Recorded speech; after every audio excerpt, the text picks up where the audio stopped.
மறைந்த தலைவர்கள் மீண்டும் வந்தால் எப்படி இருக்கும்? ஆம், காமராஜர் பிறந்த நாள் விழாவில் சார்ந்தோர்கள் சந்தித்தால் என்ன பேசிக் கொள்வார்கள்? இதோ அதை பாருங்கள், கருத்திலே சேருங்கள்.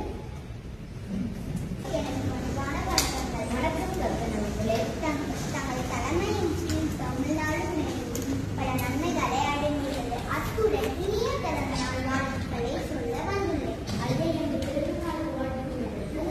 தங்கள் ஆட்சி காலத்தில் வைதிகார்கள் சிலவைத்து பள்ளி மாணவர்களுக்கு தங்கும் விடுதிகள் பணிகளை செய்து முடிவதற்கு காரணமே நீங்கள் தானே.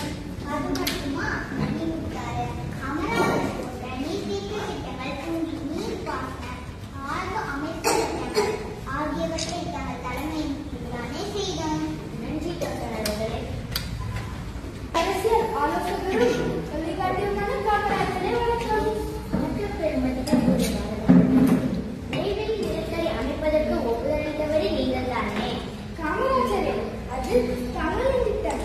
அது மட்டுமா, நம் நாட்டின் சேவைக்காக ராணுவ தளவாடங்களை அமெரிக்காவில் இருந்து வாங்குவதற்கு முக்கிய ஆலோசனை வந்தவரை நீங்கள் தானே. தமிழ்நாட்டிற்கு 60% மின்சாரம் அதிலிருந்து தானே கிடைக்கிறது.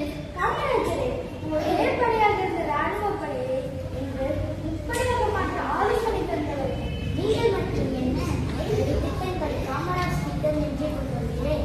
அது மட்டுமா, என்னை கொண்ட கட்சிக்காரர்கள் சிலையை தமிழ்நாட்டில் திறந்தீரே.